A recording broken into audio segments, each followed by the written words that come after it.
You never signed up for an AI subscription, and yet, every month, you are paying for one. In Manassas, Virginia, a man named John Steinbach opened his January power bill. The number on the page was $281. The month before, he had paid about $100.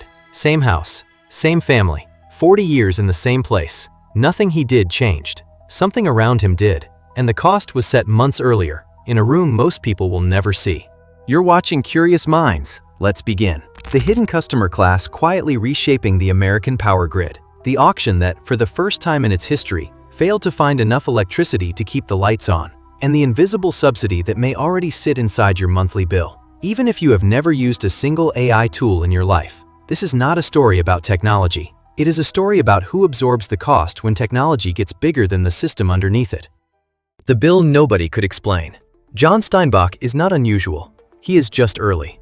Across the United States, residential electricity prices have climbed by more than a third since 2020. The average household now pays roughly 17 cents per kilowatt hour, up from under 13. That sounds small. It is not. For tens of millions of families, electricity is the largest non-rent line on the monthly budget. 2 out of 3 Americans now report it as a source of financial stress. Around 80 million households are already behind on utility bills, and the line keeps moving in one direction. For most of the last decade, that line was flat. From 2010 to 2019, the average American paid about 13 cents per kilowatt hour. Year after year, almost no movement. Energy efficiency programs even pushed the curve slightly down. Then, around 2022, the curve bent. By the end of 2025, the U.S. Energy Information Administration projected prices would keep climbing through 2027. The agency wrote that retail electricity rates were now outrunning inflation. Something had entered the system. Something the grid was not designed to absorb at this speed. In the first half of 2025 alone, U.S. utilities filed a flood of rate cases. They asked regulators for more than $29 billion in rate increases. That is roughly double the amount filed in the same window of 2024. 40 million American households were on the receiving end. Different companies, different states, different filings. But when researchers looked at the justifications behind the requests, the same phrase kept showing up. New large loads. 3 words, doing an enormous amount of work. And almost nowhere in those filings was the word that explained what the large loads actually were. Most people read a power bill the way they read a parking ticket. They look at the number, they sigh, they pay. Almost nobody reads the line items. And even if they did, the line items would not explain why. Generation, transmission, distribution, capacity charge. The words are real. The math underneath them is buried in 1,000-page regulatory filings. Most ratepayers have never seen those filings. The proceedings happen in front of commissioners most of them could not name. The bill is the receipt of a decision. It is not the decision. Here is the part nobody put on a ballot. In the United States, electricity prices for ordinary households are set through a long chain. State public utility commissions approve retail rates. The federal regulator, FERC, oversees wholesale markets. Regional grid operators run capacity auctions years in advance. Households do not vote in any of it. Households inherit the result. So when costs explode somewhere in that chain, the costs flow downhill, toward the people who never knew the chain existed. And in 2025, the costs did not just rise. They detonated. Researchers at Harvard's Electricity Law Initiative put it plainly. Data centers, they argued, are now driving tens of billions of dollars of price increases in wholesale power markets. They are also pushing utilities to spend tens of billions more on new poles, wires, transformers, and substations. And in most states, those increases are spread across every customer on the system. Every home, every small business, every renter, every retiree on a fixed income. One customer class is growing fast. Everyone else, in most regions, is paying for the room it now needs. Behind the surge, one customer. Not the household. The one that is not a household. The one that uses, in a single building, more power than a small city. And until very recently, almost nobody in the United States had even thought to count it. The customer that eats cities. A normal house in America draws about 1 kilowatt of power on average. A normal hyperscale data center a decade ago drew somewhere between 40 and 100 megawatts. So one big data center was already pulling tens of thousands of houses worth of electricity. That was the old normal. Then artificial intelligence happened. The training runs got longer. The chips got hungrier. The buildings got larger. And the numbers stopped behaving like data center numbers. They started behaving like power plant numbers. An AI campus, as the industry now calls it, is not measured in megawatts. It is measured in gigawatts. 1 gigawatt is 1,000 megawatts. Meta is building a single facility in Louisiana called Hyperion. Planned capacity, 5 gigawatts. Scheduled completion by 2028. That is one building complex in one parish, drawing as much electricity as roughly 4 million American homes. According to industry analysts, a fully built-out AI campus now costs between $45 and $55 billion per gigawatt. Microsoft alone committed $80 billion to data center build-outs in a single fiscal year. 5 companies, Amazon, Microsoft, Google, Meta, and Alibaba, now run most of the global capacity. Why does AI use so much more power than the internet did? It comes down to chips. A traditional server processor draws around 150 watts. A modern AI chip draws around 700 watts, and the newest ones top a kilowatt. Now stack tens of thousands of those chips into one room. A single AI rack pulls between 50 and 100 kilowatts. That is 5 to 10 times what an old server rack pulled. Train the cluster, around the clock, for months at a time, to teach a single model. The chips run hot.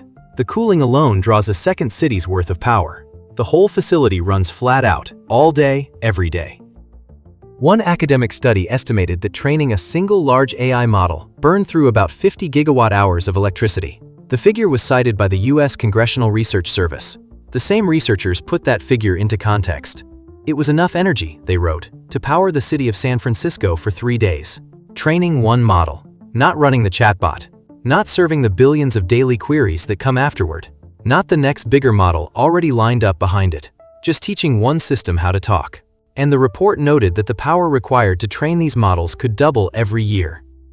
Now multiply. There is not one model. There are dozens of frontier models being trained in parallel. There are inference clusters running the deployed versions for billions of users. There is the next generation, already being designed, that will dwarf the current generation. In 2025, U.S. utilities reported receiving interconnection requests for at least 700 gigawatts of new data center power. 700. Put that in perspective. The entire United States, in all of 2023, used about 477 gigawatts of generating capacity. The requests, on paper, exceed the country.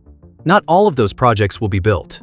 Many are speculative. Operators filing for hookups in multiple states at once, betting on whichever region clears first.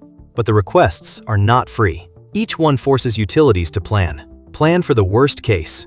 Plan for the load that might arrive. Plan as if every speculative gigawatt is coming. Transformers must be ordered. Substations must be designed. Engineers must be hired. And that planning costs money. Money that, in most rate structures, the utility recovers from everyone on the grid, including you, whether the data center ever turns on or not. Here is the structural problem. The American grid was designed for a specific kind of customer. Predictable, distributed. Millions of small users whose demand smooths itself out. Lights on in the morning, air conditioning in the afternoon, heat in winter. Demand rising and falling in waves the grid could anticipate. Then a single new customer walked in, asked for a gigawatt, and asked for it constantly. 24 hours a day, 365 days a year. No weekends, no nights off, no seasonal dip. There is no rhythm. There is only the load. Here's the part the headlines tend to skip. The data center boom did not just arrive. It arrived faster than power plants can be built. A new natural gas plant takes 3 to 5 years. A new transmission line, sometimes 7 to 10. Interconnection queues, in many U.S. regions, now stretch 4 to 8 years. The data center, by contrast, can be built in 18 months. Across the country, grid operators now forecast adding 5 to 7 gigawatts of data center demand each year. Only 2 to 3 gigawatts of new supply come online in the same window. Demand sprints, supply walks.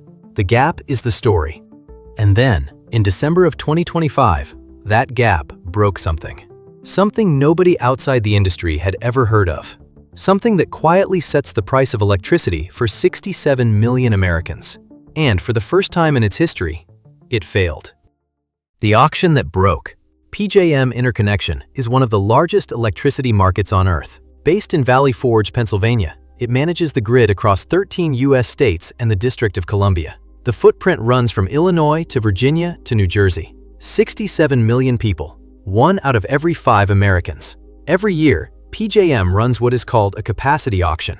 The point of the auction is to make sure there will be enough electricity available 3 years from now. Sellers, power plant owners, offer capacity. The market clears at a price. The price flows downstream, into utility bills, on a delay most ratepayers never trace. Most people have never heard of capacity. Capacity is not the same as the electricity you actually use. Capacity is a promise. On the hottest day of the summer, enough generators will be ready to run. On the coldest morning of the winter, the same. The standard PJM is required to meet is called 1 in 10. The grid should be sized so unexpected outages happen, on average, only once every 10 years. You pay for that promise every month. It is folded into the line items on your bill. The price of that promise is set in one auction, years in advance, in a room you will never enter.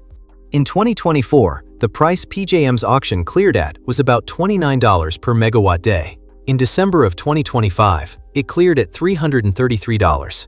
The same unit, the same auction, more than 10 times the price.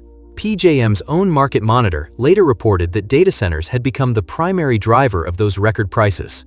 By one analysis, 94% of the projected load growth in the region traced back to data centers. Nearly all the new appetite, one customer class, and only a fraction of that demand was even guaranteed to materialize. And then, on December 17, 2025, something happened that had never happened before. PJM held its auction for the 2027 delivery year, the 12 months running from June 2027 through May 2028. It tried to procure enough capacity to keep the lights on. It came up short. 6.6 gigawatts short. The reserve margin cleared at 14.8%, well below the 20% reliability target, roughly the electricity demand of the city of Philadelphia. Missing. For the first time in the operator's history, the grid could not buy enough power. 67 million Americans depend on it. The shortage was on the record. FERC commissioners called it a reliability crisis on the record. Now look at where that cost goes. The total capacity bill for PJM customers in the 2027 delivery year is more than $16 billion. Independent monitors estimated about $6.2 billion of that traced to data centers that did not yet exist. Speculative load, forecast demand. The cost was real, the buildings were not.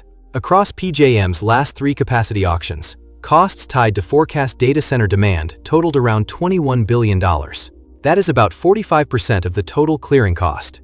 Every household in the PJM footprint pays a share, whether or not a single one of those data centers ever opens its doors. That is the moment data centers stopped being a tech story and became a political one. Senator Bernie Sanders, on the left, called out cost shifts onto working families. Governor Ron DeSantis, on the right, raised similar alarms from Florida. In February of 2026, advocacy groups protested outside the Texas Capitol in Austin.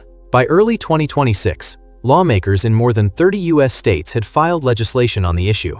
Over 300 bills on data center policy in 6 weeks of filings. At least 18 states moved to create special rate classes for large energy users. Different parties, different framings. Same complaint. One issue suddenly, with bipartisan teeth. In Pennsylvania, the utility PPL agreed to a rate case settlement. The deal included new protections meant to keep data center costs off residential bills. It also raised the typical residential bill by about $7.42 a month, a 4.9% increase, effective July 1, 2026. The first distribution rate hike PPL had filed since 2016. Virginia regulators created a new rate class to try to wall off household ratepayers from data center charges. Other states followed. The patchwork started to form, uneven, state by state, with every legislature drawing its own line. In January of 2026, 2 members of the U.S. House of Representatives introduced something called the SHIELD Act. The acronym stood for Stopping Hikes in Electricity from Large Load Demands. The bill was designed to push the cost of grid upgrades onto the massive users who triggered them, not onto the families sharing the system. The lead sponsor, Representative Mike Levin, summed it up in one line. Families, he said, should not be forced to subsidize massive energy costs for billion-dollar companies. The bill may or may not pass. The sentence is what stuck. A line at the top of every cable news segment for a week. Behind the headlines, a quieter argument was forming. An argument that said this story is more complicated than the bumper sticker version. The people making it were not, mostly, lobbyists. They were grid economists. And they had a point worth hearing. Not every electricity price increase since 2020 is the fault of artificial intelligence. A 2026 report from Berkeley National Laboratory a federally funded research center, listed other drivers: aging equipment, decades overdue transmission upgrades, clean energy investments, rising natural gas prices, weather damage from larger storms. A report from the research firm SemiAnalysis went further. It argued that market design and policy decisions, more than AI infrastructure alone, were driving the spikes. The grid was already under pressure. The AI build-out did not invent the pressure. It accelerated it. PolitiFact fact-checked a U.S. senator who said residents near data centers paid 267% more. Her figure referred to wholesale prices, not residential bills. The senator's broader point, that consumers may be subsidizing data centers, held up under scrutiny. But the specific number did not. A Berkeley National Laboratory report, released the same season, found multiple drivers behind rising bills: aging wires, storm hardening, fuel costs. Data centers were one driver among several. The truth, as is often the case, sat somewhere between the headline and the press release. Real harm, imprecise number, both things at once. One more honest caveat: a grid that grows is a grid that builds new things. Every previous era of American electricity expansion, air conditioning, refrigeration, electric heat, required upgrades. Those upgrades were paid for, in part, by everyone on the system. That is how a shared grid works. The question is not whether costs get shared. The question is whether this share, this time, is fair. Whether the new customer is unlike anything the system was designed for. And whether anyone got to vote on the answer. Here is where the story lands. In March of 2026, executives from major tech firms walked into the White House. They signed what was called a ratepayer protection pledge, a non-binding promise to, in their phrasing, build, bring, or buy the power their data centers needed. They also pledged to pay for grid infrastructure tied to their own facilities. Microsoft, in mid-January, had already published a separate pledge to cover its own electricity costs. Anthropic, one of the companies racing to build large AI models, made its own commitment. It pledged to cover electricity price increases tied to its data center development. Pledges are not the same as policy. A pledge can be rewritten.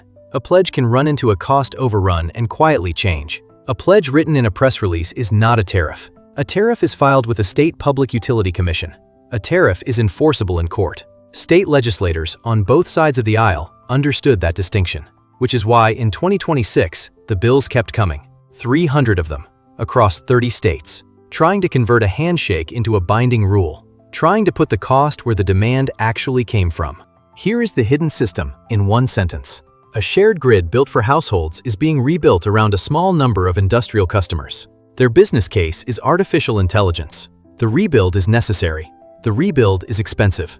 And the cost flows through a market structure that almost no household ratepayer knows exists, let alone consents to. The option sets the price. The price reaches the utility. The utility reaches the bill. The bill arrives. The line items look ordinary. And the decision was made years before, in a room you were never in. So who should pay? That is the unresolved question. One camp says the build-out serves the country. The compute that lives in those buildings runs the apps, the search, the maps, and the AI tools millions already use. Shared infrastructure, shared cost. The argument echoes how the country paid for highways, dams, the early internet. Public spine, public bill. Another camp says no. The handful of companies booking record revenues from artificial intelligence should pay for the grid that makes their product possible. Not the retiree in Manassas, not the renter in Pittsburgh, not John Steinbach. And a third group, smaller but loud, asks a sharper question. What if the answer is neither? What if the AI build-out is being priced by a market structure no household ever agreed to? And the fix is not who pays, but how the question gets asked in the first place. The grid does not ask. It simply spreads the load. And it spreads the bill. Every kilowatt hour, every month. In every state where a data center has filed an interconnection request, a request that may or may not become a building. The auction set the price. The price arrived in your inbox. Nobody held a vote on this allocation. Nobody had to. The vote was already taken, in a different language, in a market nobody outside the industry reads. The market structure made the decision, quietly, years ago. The system, as designed, simply runs. And it is running, right now, while you are watching this. You did not sign up for an AI subscription. The grid signed you up. Subscribe if you want more stories about the systems no one votes on. Should households pay for the grid AI needs? Or should the hyperscalers? Tell me in the comments. This is Curious Minds. See you next time.